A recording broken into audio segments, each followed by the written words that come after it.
Hi, I'm Cheryl Rogers Barnett, and I want to welcome you to this episode of Along the Trail. My guest today is longtime friend, wonderful actor Barry Corbin, and thank you for joining me. Well, I'm glad to be here, Cheryl. It's good to see you again. We don't see each other enough. I know, You once live every out there in couple of Utah, years. and I live here in Texas, and when you're here, I'm gone, and I'm there, you're gone. Yeah, but you're always working.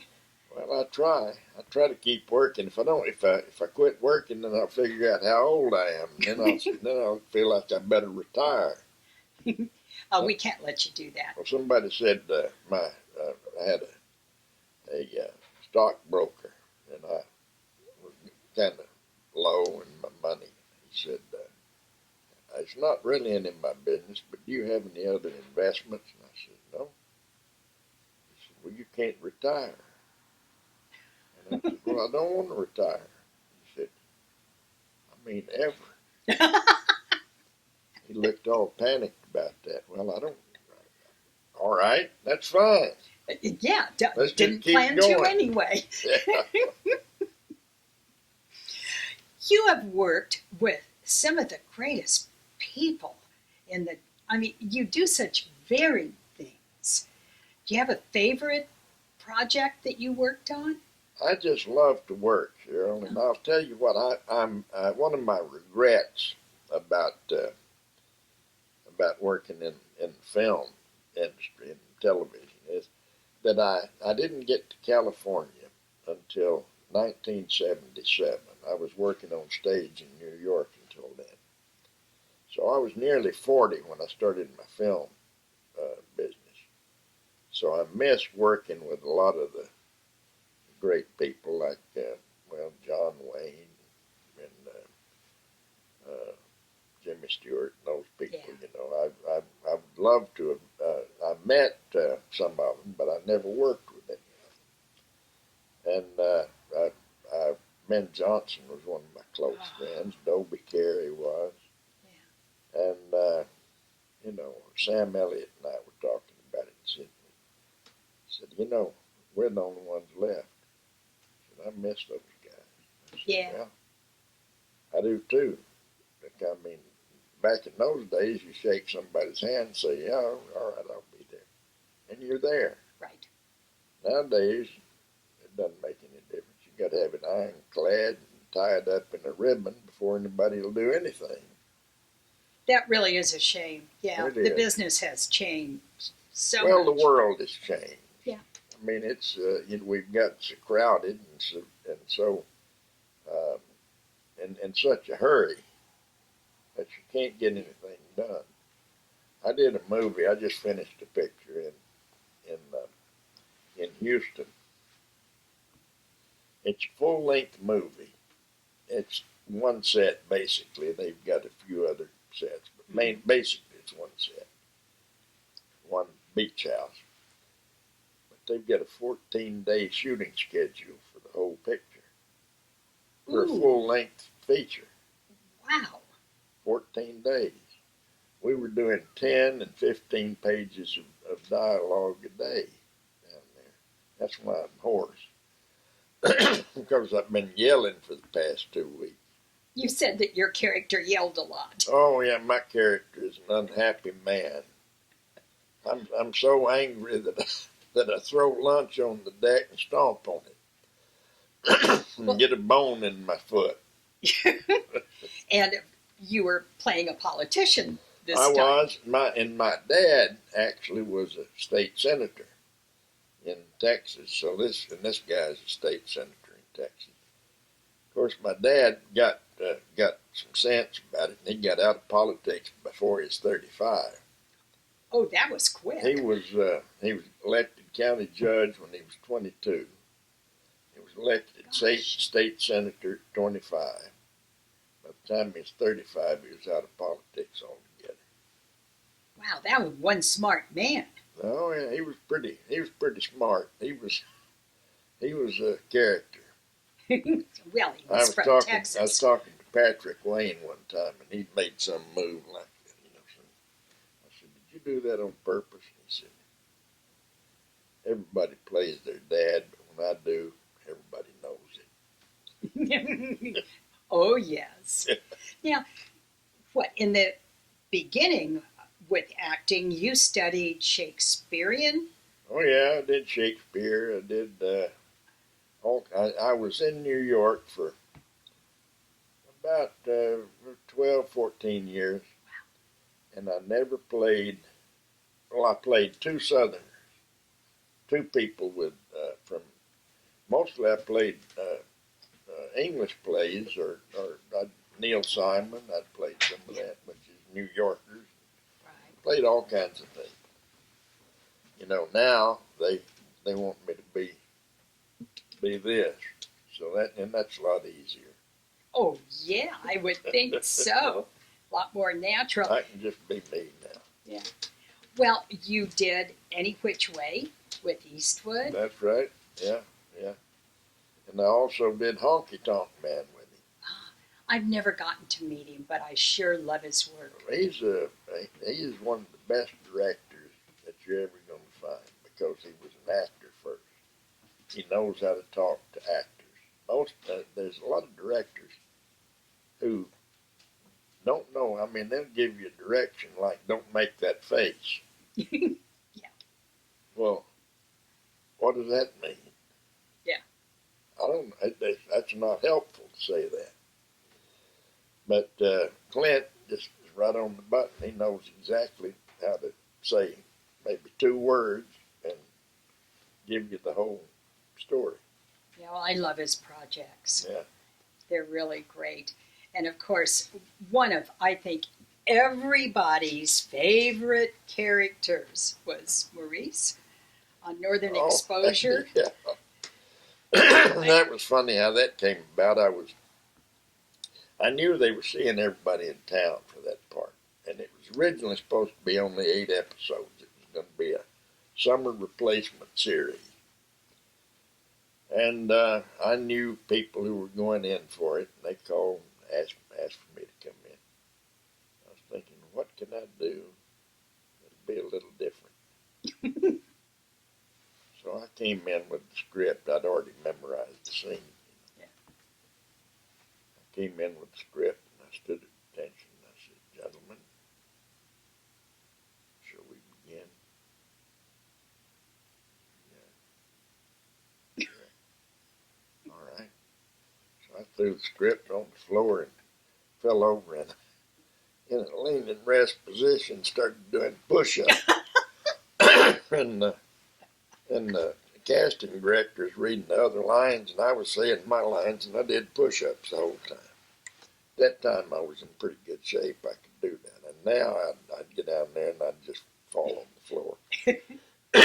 But I did push-ups, and then I stood up at the end of the scene, and I said, is that satisfactory?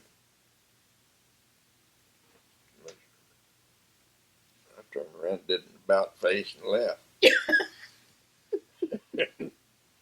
Then they called me and said they wanted me for the part, but by this time I was in Florida doing another project called The Keys. Of course you were.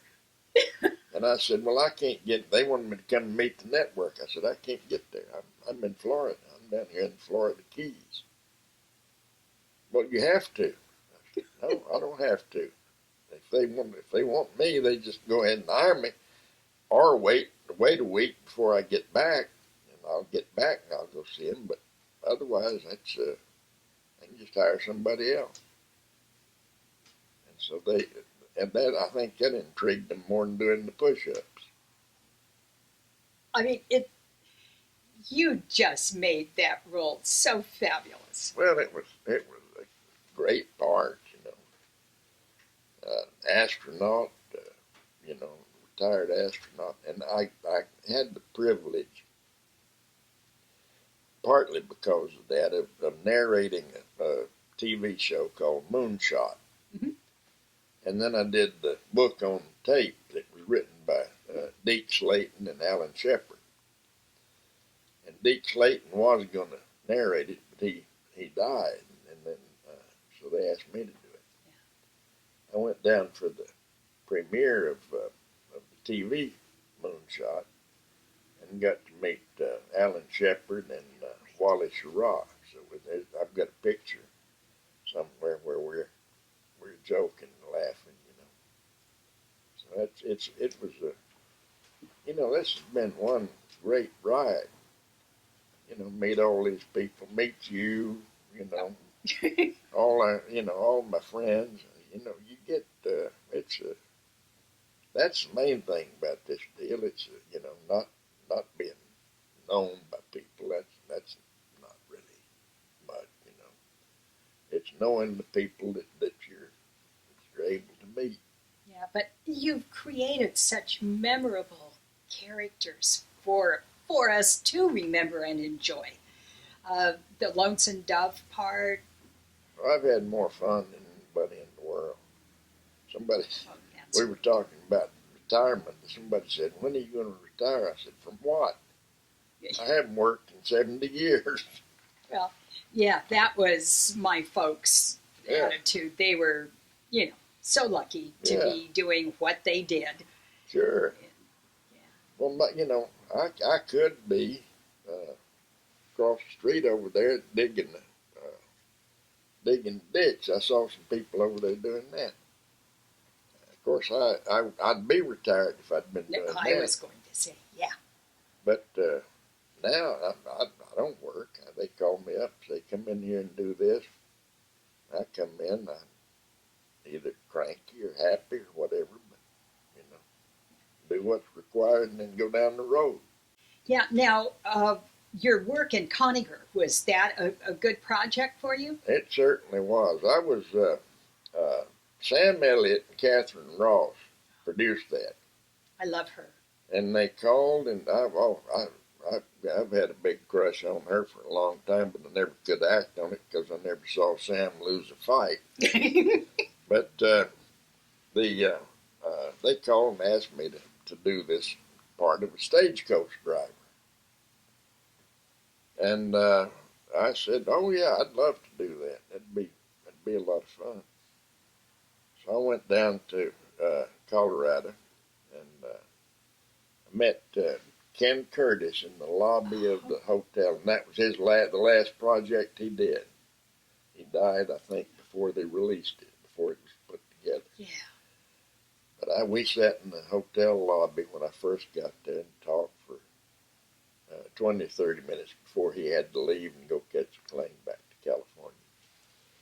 But I was, before we started to shoot, I got there like 3 days before I was going to shoot. And I met R.L. Tolbert, who was the stunt coordinator. And he said, "You do drive a 6-up, don't you?" And I said, "Well, I've driven 2. He said, "Well, you're driving 6 in this one." He said, "There's no place for a blind driver. You've got to do it." Wow. And I said, how long do I have?" He said, 2 days. I said, "All right, let's get started." Great man. So Wow. whenever you see me driving that stagecoach, it's me. Wow. And when I first come up in the first scene that I'm in, I come up. I was coming along. They were shooting down off this hill, and I was coming along way in the distance, and it's one shot. Horses turn, come up the hill at a slow lope, but there's 6 of them, 6 big, powerful perchers pulling this thing. Man. And I've got passengers in the coach. I got Angelique, Louis L'Amour's daughter, Angelique L'Amour. Okay.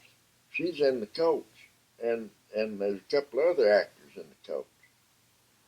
I'm up there on top of the coach trying to control these horses, and Jeffrey Myers sitting next to me riding shotgun. Well, he's actually a driver. He knows what he's doing. So he was up there in case we get in trouble, he can take the line. Yeah.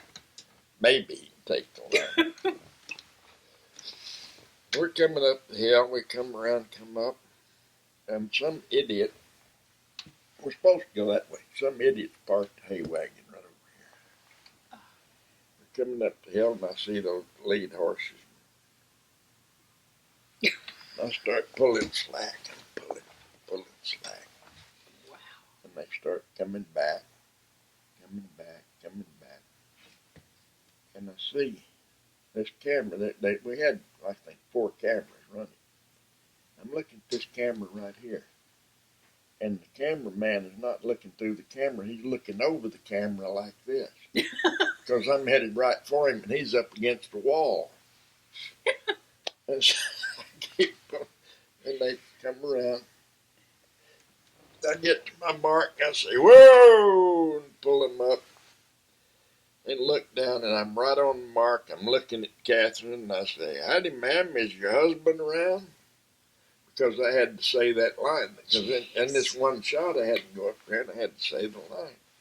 And I don't know why I had those passengers in there, because they weren't in the first shot. But they had them in there anyway. Just wanted to give them a thrill. Well, that was sure a thrill for me. And they said, well, did you, that was perfect. Can we do it again? I said, did you get it? Did everybody get that shot? All the cameras, did everybody get it? And they said, yeah. And I said, no, we can't do it again. Oh. But it was kind of touch and go there a little bit. Wow. Well, that old thing of when one thing they said, one thing RL said, well, you know horses. I said, I ride horses. That's like asking a guy that rides a motorcycle to drive a fully loaded semi-truck. Yeah. I mean, it's not the same thing at all. Wow. Yeah, actors have to be brave because you never know what you're going to be asked to do. Oh, yeah. And if you have any sense, you'll say, no, I can't do it. But no actor is going to say that. Yeah. Well, can you jump out of an airplane? Oh, yeah, sure. I'm ready. That's what Mom said. She said her agent in Hollywood told her, no matter what, never say you can't do something because we can always get you a coach. Well, when I was in my 50s, say, somebody offered me a job doing a movie on a frozen lake in Sister Bay, Wisconsin, in January and February. Oh. I would say no. No, I'm not going to do that. When I was 60, I might say, well, I don't know. Now, when I was 72, they called me and offered it to me. Hell yeah, let's go. So I'm up there in that miserable cold up there, 72 years old, on the ice in Sister Bay, Wisconsin, wondering, why did I do this? But I did. In case you guys haven't figured it out yet, actors are crazy. We are. We're nuts. There's not a one of us that hadn't, I mean, we didn't start out crazy. Okay. It happened slowly. And when I was 20, 30 years old, I was a daredevil, but I wasn't crazy.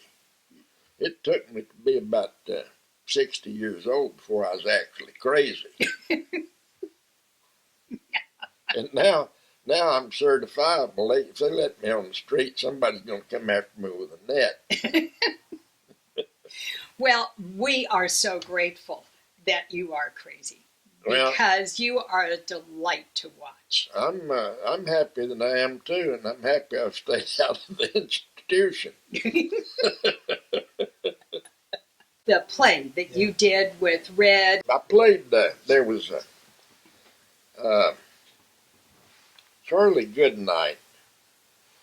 A friend of mine and I got together. Andy Wilkinson. Now you probably know Andy, or maybe you don't. He's a poet. And very good one.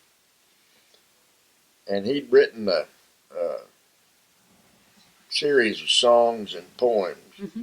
about Charlie Goodnight, the cattleman. Right. And I thought, well, this would make a very good one-man play. Hmm. So I called Andy and asked him I said, I don't want to step on your toes or anything, but this is a little different. I'd like to do a one-man play of Charlie Goodnight. He said, I think that's a wonderful idea. Can I help write it? I said, yeah, sure. Let's talk about how the arc of the thing plays out. And so we decided to play him at 94, the night he died, and relive his life. And we wrote. Andy wrote most of it. I wrote a little of it, but it's about an hour and 40-minute play. That we did it with an intermission at one time, but then that breaks up the flow of the thing, so we do it without an intermission. Red saw that, and he wanted me to play Charlie Goodnight in Soul of the West, which is one that he and Andy wrote together. Mm-hmm. Another. It's got music and I love it. It's one of my favorites. It's a wonderful little piece.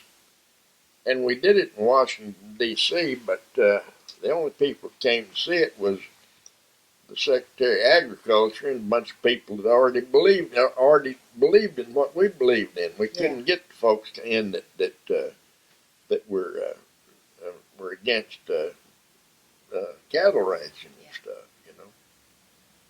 which I think would, that might change their mind a little bit. What the problem is about that is that you got the tree huggers on one side and the ranchers on the other. Yeah. Well, they both want the same thing. They both want to preserve the land. Right. And they both want to be good stewards of the land.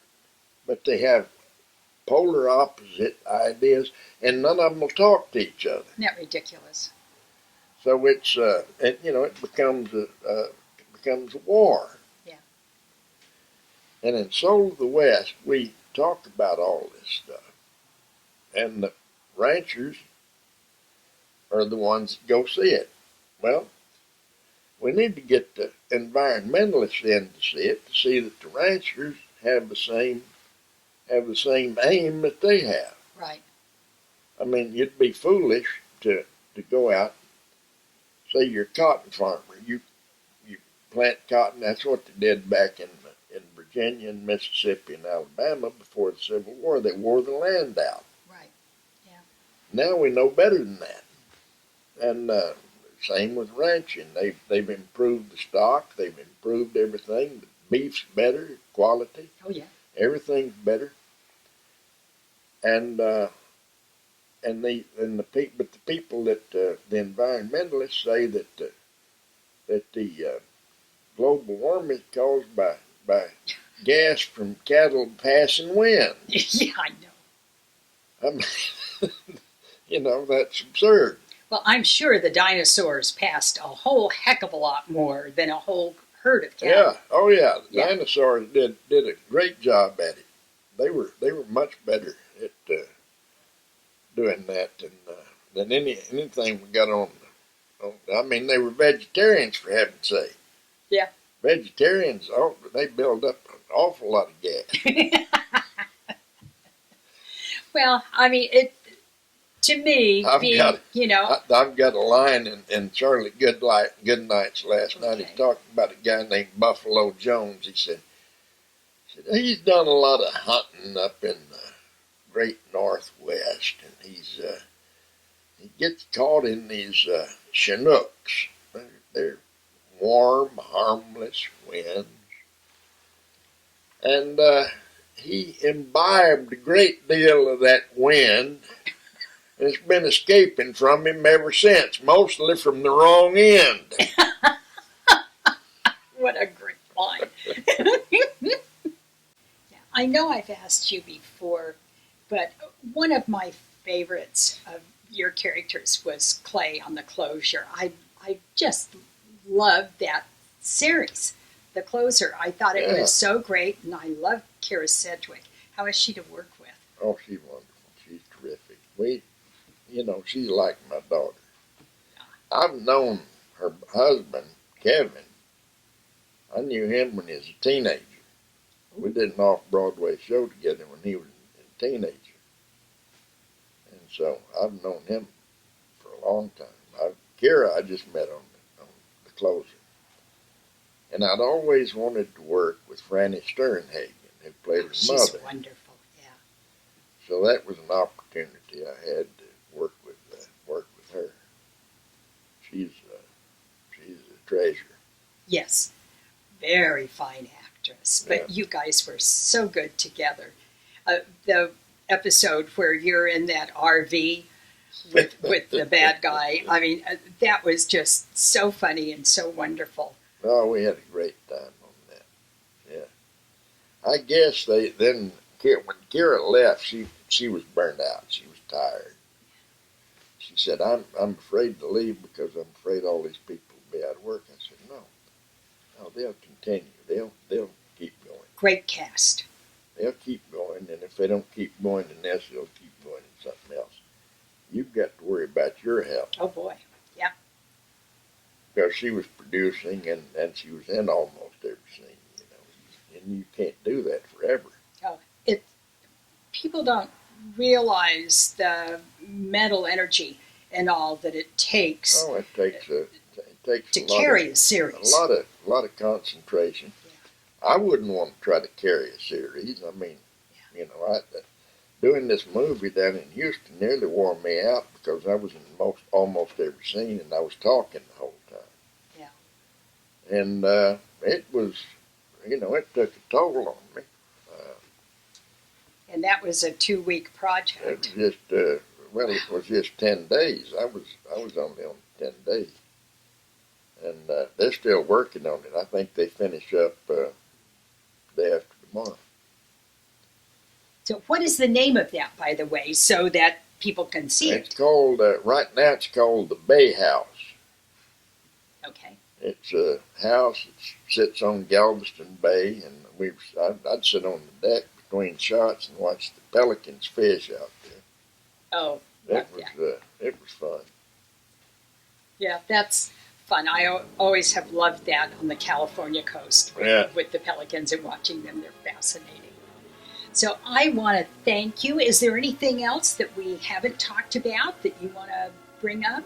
I don't think so. I think we covered about everything, unless we could go back into back to the Civil War and what I remember of that. Then that's all right. I want to thank you, Barry, so much for joining me. It's been my pleasure. Oh, just absolutely love it. And I want you all to join me for the next episode of Along the Trail. Happy trails.